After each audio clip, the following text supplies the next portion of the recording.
Alright guys, look at this. It's here. The elusive Para 3. Paramilitary 3.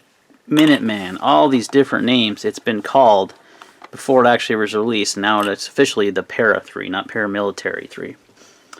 Alright guys, excited about this one. This is a highly sought after knife by a lot of people. The Paramilitary 2. But you know, I always have one in the collection at all times. This is the carbon fiber M4 edition.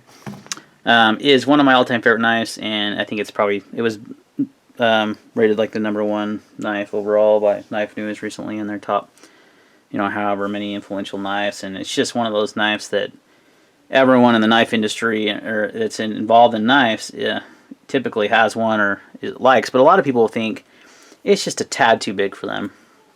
It's a pretty good size folder. I mean, we'll do more size comparisons, but you have quite a bit of handle on this folder, but it's so lightweight it never bothered me, But anyway, Spyderco decided to listen to their fans and the knife community make the Para 3, which is a scaled down version. So let's go over the specs. Blade length is 3 inches, closed is 4.27, overall is 7.27. Your cutting edge is 2.63 because of this forward choil. Blade thickness is 0.15. Your clip point style blade, full flat grind on that, satin finish on the depends on but the Para 3 also only have satin finish now. I'm sure they'll come out with other finishes. You have a G10 handle scales as the other Para 3s. Compression lock. The clip is 4-way adjustable. I've got a deep carry clip on there right now, and we'll talk about that in a minute. And you have a weight of 3 ounces. Super lightweight EDC, guys. Okay, so overall, S30V, as far as the steel is concerned, is a great steel. It's not anything new. It's been out for a long time, but it's a great EDC steel. It's going to hold an edge a long time. Not terribly tough to sharpen. So I have no problems with that. The full flat grind is going to be a super good slicer. I mean, the Paramilitary 2 is known for its slicing capabilities. There's literally no difference. They are a smaller version of the same blade. I mean, there is differences between the two knives, but the blades are exactly the same. The action is super smooth on mine. Let me look at that. It falls shut. Centering is just a titch to the left, but that's okay because the action's so good. I don't even mind. I mean, look at that. Ridiculous. I think I've got it tuned where there's no play either in that, so I've been messing around with it a little bit. So super easy to deploy. The pocket clip is one thing, and guys, I'm trying to stick to a new format this year. And let me just we'll talk about it right now. Might as well. We're on this video. I've got this little cheat sheet that I use for most reviews. I just actually typed this up because some reviews I remember to do all these things, sometimes I don't. So these are kind of my knife review guidelines. I usually start with the basic stats, go over the steel type of grind, the action. That could be a lot of things. How smooth is it? How is it gritty? Is it easy to deploy? Those kind of things. The pocket clip I think is super important. How does it carry in your pocket, which is also very important. Your ergonomics. Is there any hot spots? How does it feel in hand? Design. Does it have that visual appeal, the flow, the X factor? The fit and finish, materials, manufacturing quality, etc. Cutting ability, how does it do in certain tasks like food prep, what it's kind of designed for, EDC tasks, and then how the value of the knife, how it compares to other knives in its category, the type of materials you use, the country it's made in, etc. And then overall use, or is it an EDC knife, is it an outdoor folder, is it a tactical, an office, a gentleman, something like that. So I'm going to try to stick to those. I don't always do the best job, and I told myself this year that I was going to do a little bit better on that. So if you have any suggestions or anything, let me know on that. This doesn't always change, but I think for me those are the things that are key on a pocket knife I'm doing a review on. So let's talk about the pocket clip, because that was the next thing. So both my Paras have a Casey Lynch deep carry pocket clip, which are awesome, by the way. Blade HQ is starting to sell these. They'll have them in stock from time to time. They usually go like that. This is the sandblasted. It is titanium, and it is awesome. Love them. Now, the clip on the Para 3, and I almost left it on for this video, but the Lynch clips are not like easy on off, I would call. I mean, they're not difficult, but I just kind of want to give you an idea of where the clip sits So here's your holes. So you have a lot of knives sticking out of your pocket because they shrunk down the handle size from the Para 3. And again, this has but the Para 3's clip here was almost, it wasn't deep carry, but it was towards the very end of the handle because it's a longer handle and you had the lanyard tube here. On the Para 3, they had to move, because they shrunk it all down, the lanyard tube was kind of in the way of the 3-way clips, so it's stuck down a little further. So some people are not liking that because you're looking at like right here is where the clip's going to be. So you're going to have a lot of knives sticking out of your pocket. Some people like that, some people don't. So I decided I'm going to order, Blade HQ got these Casey Lynch clips in. I'm going to order a couple of them, put one on the Para 3 when it gets here, and obviously the Para 2. And it works just fine with this knife, guys. It does kind of interfere with the lanyard hole. Like if you peek through the lanyard hole, you can see the clip right there. So if you run a lanyard, but you still have a huge lanyard hole on this, so it should be no issue, really. And then it's much better to carry. I mean, you have just a titch of a knife hanging out of your pocket. So the pocket clip was kind of a, you know, it's a good style pocket clip. It's the traditional Spyderco clip, but it didn't work well with the Para 3. Plus, it's a lot longer. I mean, these are the Casey Lynch short clips, and look how long this clip is compared, and how much of it, like, it just took up most of that back handle scale. I mean, it's just all the way down here. You know, it's just a little overkill. I know why they did it. Manufacturing, designing a whole new clip. You know, why would they do that, especially with aftermarket stuff like this out there? So this is the solution for me, was the deep carry clip. Now, you don't need to have it, but it was definitely something that works well, and I know a lot of people are curious if the deep carry clips will work, so they absolutely do. How does it carry in the pocket? So it's lightweight, 3 ounces. It's short, 4.27 inches. With that clip, it's a dream. The one bad thing about Spydercos, and every Spyderco suffers from this, is how wide they are in the pocket because of the Spidey hole and the hump right here. Versus like, got the James brand Folsom here in my pocket. Look how much thinner that knife is in the pocket. Pretty similar sized knife too. But it's just gonna, you know, you're taking up this much width versus that much width. Obviously it tapers down, but that's one thing to keep in mind. But that's all Spydercos. So if you like Spydercos, that's not an issue. It's really not an issue. It's just something to point out. Other than that, it's perfect. Ergonomics are phenomenal. I mean, they literally lost no, and I was afraid of this. I thought, oh, they shrink that handle down, they're going to lose some of the best things about the Para 2, which is the ergonomics. They did not. It's amazing. It's got great ergonomics. Now, again, I have a medium-sized hand, and look at that. Perfect. Still got the legendary jimping on the thumb ramp that just, your hand, your thumb, it goes nowhere. It's just the same as the Paramilitary 2. But the ergonomics, they transferred over perfectly into the smaller knife for me. It is just still one of the comfiest knives to hold in your hand. And you've also got that forward choil if you want to choke up a little bit. Like, just perfect. Like, they totally nailed ergonomics. It's just like the Para 2, but smaller. And they nailed it. They didn't lose any of that ergonomics. Now, if guys, larger hands, maybe an issue, but you could just get yourself a Para 2, so no worries. The Para 3 was designed for those that didn't want to carry such a big knife. No hot spots. Oh, and that was another thing. With the clip, people were worried with the deep carry clips, did it have a hot spot? Not at all.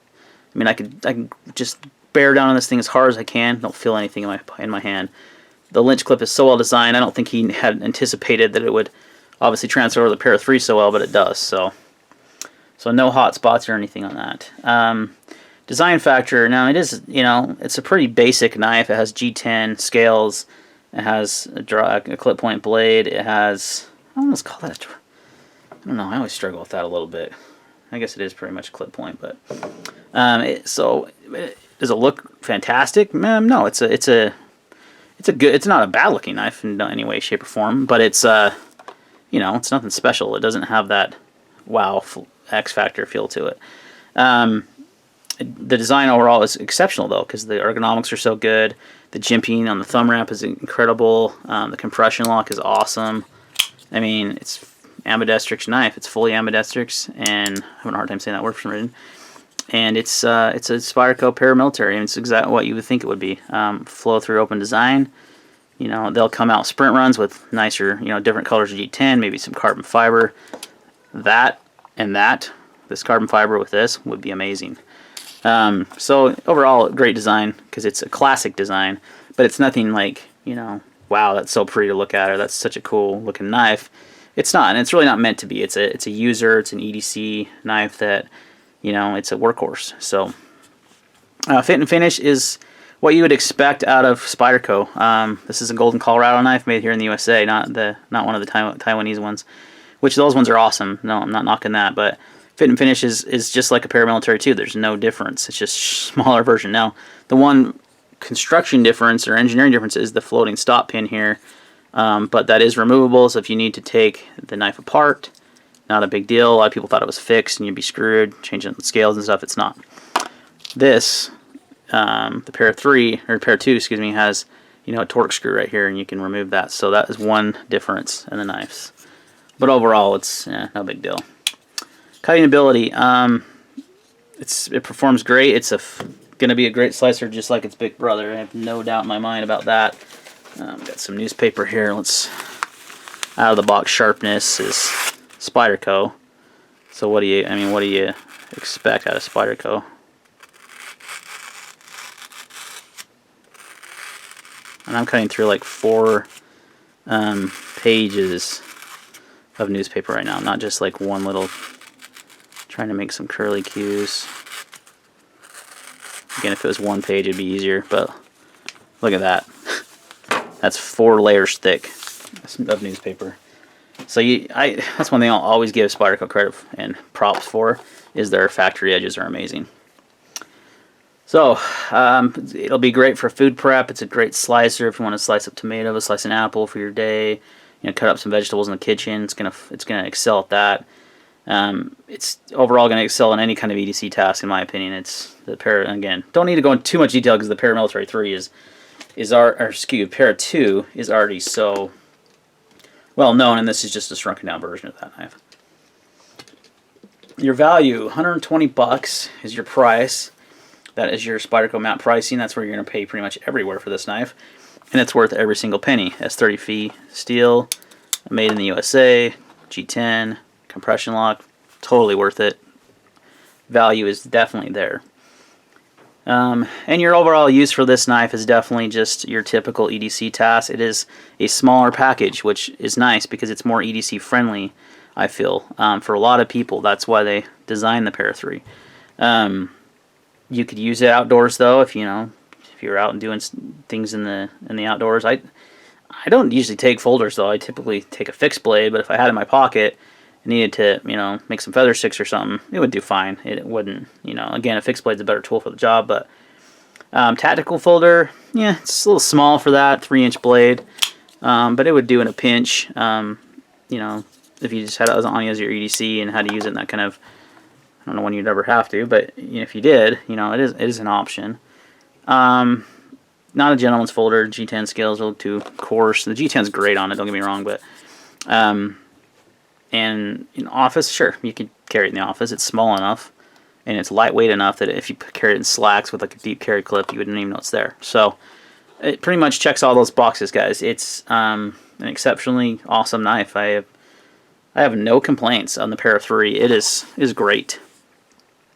The pocket clip might have been the one complaint, and that's been resolved with a aftermarket clip, and again, the width of the knife in your pocket, but that's just, you're going to get that with Spyderco, every Spyderco.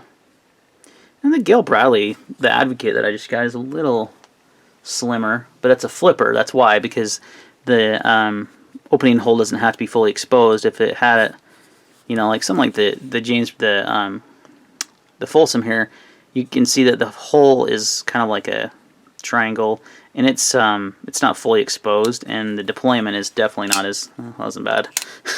I say that, but you can't do that with it. You can, but it's difficult. You can't. The ease of deployment with the Para 3 is incredible, and that's part of having the Spidey hole. And again, that's just a nitpicky thing. That's not a big deal. You know what you're getting into if you have a Spyderco. So, overall, guys, I think I checked all the boxes. Any questions or comments on this one, leave them down below. I can't wait to see the sprint runs that come out with this, because I think this is going to be a classic knife, and it you know, the Para 2 is still going to sell awesome and do its thing, but the Para 3 is a little bit more EDC friendly. Now, I would honestly, the size, like, they nailed the size. The handle size for me is just perfect. It's just right there. This one never bugged me, but it was big, you know, and feeling the Para 3 in your hand and using it, and then picking up Para 2, the Para 2 feels huge. The Para 2 never really felt huge to me, but it does when you pick it up compared to the Para 3. Let's do one last size comparison. We'll wrap up the video. There's that Folsom. There's the Quiet Carry that we just had review on. Benchmade 940 dash. What is this one? 940, whatever. Cabela's exclusive. You can see it's quite a bit smaller than that knife. And then another comparable knife. Scoot that one up is the ZT 0450 carbon fiber, which is actually really close in size. Actually, kind of spot on. So you do get a little bit blade. One thing about the Para 3 that may be a negative for some is the blade to handle ratio is not the best. I mean, look at that ZT. Has pretty much the same handle length, maybe even shorter, but it has a 1/4 inch more blade. So, and that might be another thing, but again, overall fantastic knife. Super excited about them. Going to be one of the most popular knives this year. I can guarantee it.